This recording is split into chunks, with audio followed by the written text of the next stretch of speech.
Assalamualaikum warahmatullahi wabarakatuh. Apakah kamu pernah melihat orang yang melakukan transfusi atau donor darah? Apa pentingnya darah bagi kehidupan? Maha suci Allah yang telah menciptakan sistem peredaran darah bagi manusia. Pernahkah bagian tubuhmu terluka? Setelah beberapa lama, darah yang awalnya keluar dari tubuh dapat terhenti. Bagaimana hal tersebut dapat terjadi? Agar kamu memahaminya, ayo pelajari bab ini dengan penuh semangat.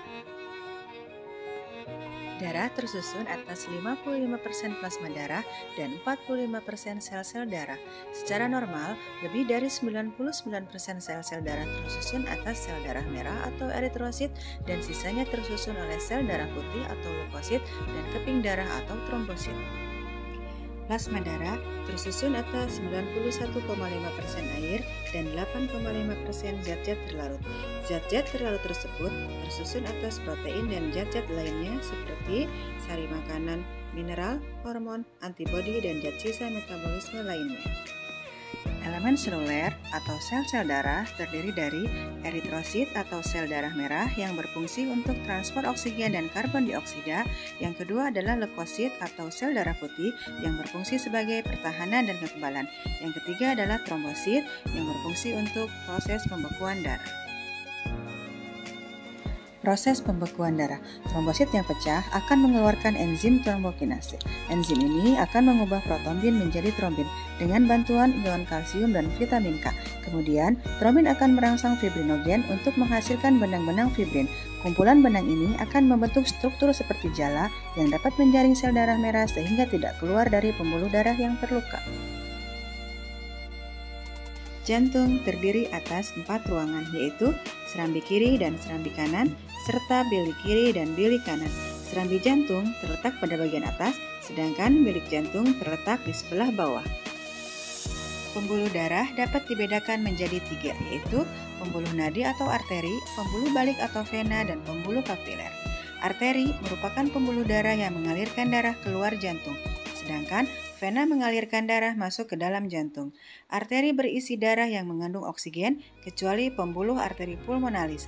Vena berisi darah yang banyak mengandung karbon dioksida, kecuali vena pulmonalis. Ujung arteri dan vena bercabang-cabang menjadi pembuluh-pembuluh kecil yang disebut pembuluh kapiler. Pada pembuluh kapiler inilah terjadi pertukaran gas oksigen dan gas karbon dioksida antara darah dengan jaringan tubuh.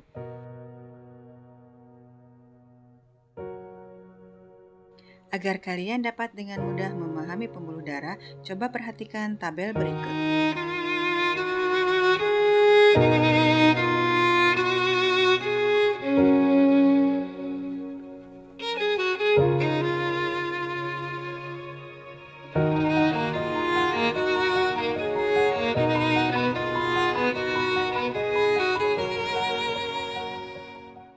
Peredaran darah manusia termasuk peredaran darah tertutup, karena darah selalu beredar di dalam pembuluh darah. Setiap beredar, darah melewati jantung 2 kali sehingga disebut peredaran darah ganda.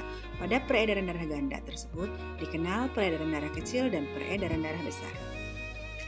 Peredaran darah kecil merupakan peredaran darah yang dimulai dari jantung, yaitu pada bagian bilik kanan menuju ke paru-paru, kemudian kembali lagi ke jantung, yaitu pada bagian serambi kiri.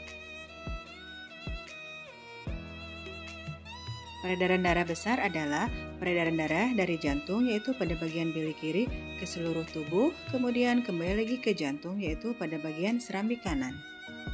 Prosesnya sebagai berikut. Otot dinding bilik kiri jantung berkontraksi dan katup tricuspidalis menutup sehingga darah mengalir menuju aorta. Dari aorta, darah akan mengalir ke percabangan-percabangan arteri berbagai organ dan jaringan di seluruh tubuh, termasuk kepala dan badan, kecuali jantung dan paru-paru. Di dalam jaringan tubuh terjadi difusi oksigen dan zat-zat makanan dari kapiler ke jaringan, dan sebaliknya. Karbon dioksida dan zat sisa metabolisme berdifusi dari jaringan ke dalam kapiler. Setelah terjadi pertukaran zat, darah menuju venula, kemudian ke vena, dan kembali lagi ke serambi kanan jantung lewat vena besar. Ada beberapa faktor yang dapat mempengaruhi frekuensi denyut jantung, di antaranya yaitu sebagai berikut. Orang yang melakukan aktivitas memerlukan lebih banyak sumber energi berupa glukosa dan oksigen dibandingkan dengan orang yang tidak melakukan aktivitas. Untuk memenuhi kebutuhan sumber energi dan oksigen tersebut, jantung harus memompa darah lebih cepat. Pada umumnya, perempuan memiliki frekuensi denyut jantung yang lebih tinggi daripada laki-laki.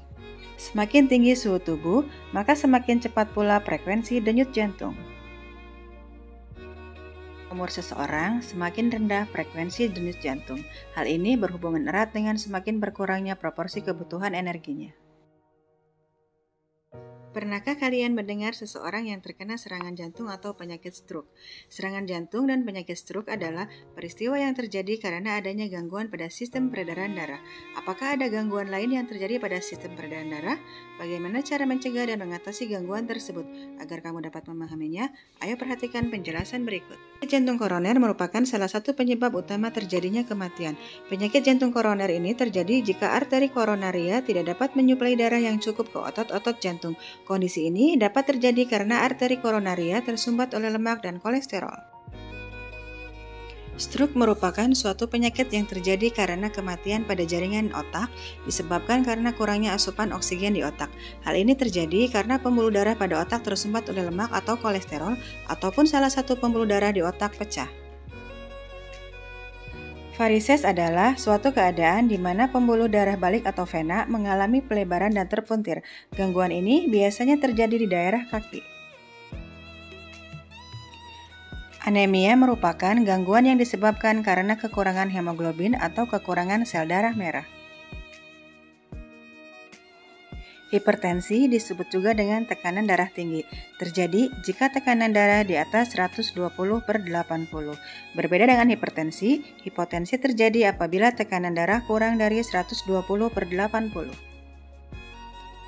Cara mencegah terjadinya gangguan atau kelainan pada sistem peredaran darah diantaranya yaitu dengan melakukan olahraga dan istirahat yang teratur, menjaga pola makan sehari-hari, menghindari minuman beralkohol, dan menghentikan kebiasaan merokok, serta menghindari stres yang berlebih, menjaga berat badan dalam kondisi ideal. Kita akhiri pertemuan kali ini. Jangan lupa tetap bersyukur dengan cara menjaga kesehatan. Terima kasih. Wassalamualaikum warahmatullahi wabarakatuh.